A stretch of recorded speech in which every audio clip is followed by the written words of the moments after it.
Assalamualaikum warahmatullahi wabarakatuh.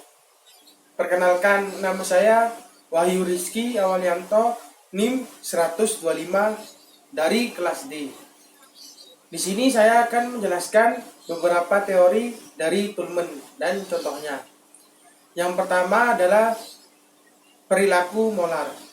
Di balik dari perilaku tersebut ada tujuannya. Seperti contoh, ingin menjadi atlet futsal. Yang kedua, behaviorisme purposif. Perilaku yang tampak atau perilaku yang kelihatan. Contohnya itu dengan latihan setiap hari. Yang ketiga adalah konfirmasi versus penguatan.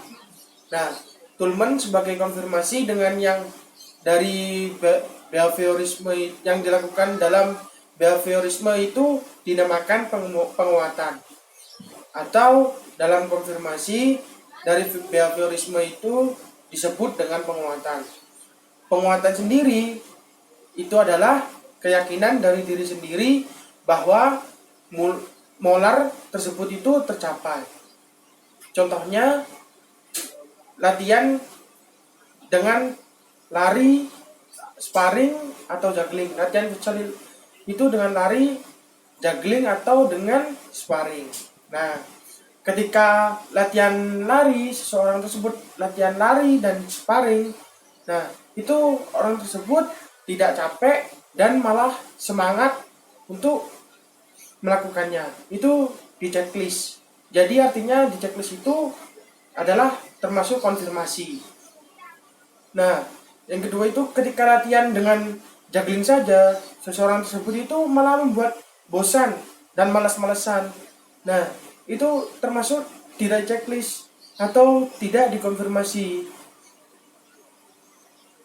Yang ketiga adalah vicarious trial and error.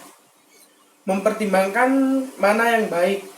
Contohnya itu misal ada orang jualan, tiba-tiba dalam jualan dari orang-orang yang di sebelahnya atau di mana gitu, itu banyak yang membeli. Nah, dari situ orang yang jualan tersebut tadi mempertimbangkan apakah ada yang kurang gitu, seperti dikasih bumbu yang lebih sedap atau dikasih hiasan hidangan yang lebih menarik lagi. Nah, orang tersebut terus setelah mempertimbangkan gitu, orang tersebut memilih dengan menghias dengan hidangan yang lebih bagus. Yang kelima adalah belajar laten. Seseorang tersebut itu dikatakan belajar meskipun hasil yang diperoleh belum kelihatan. Contohnya,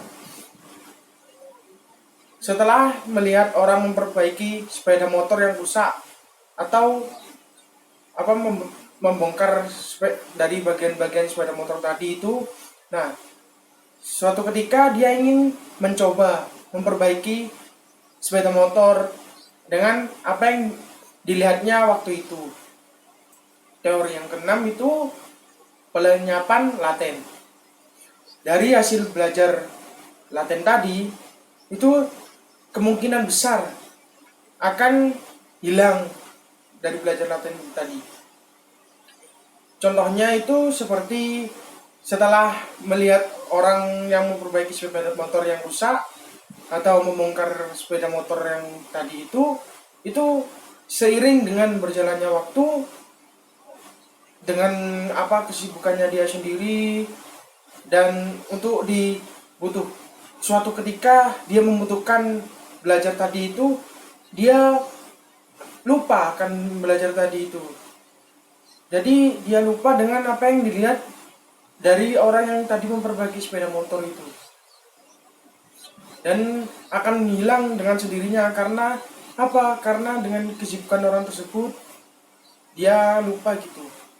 Nah, yang ketujuh itu keyakinan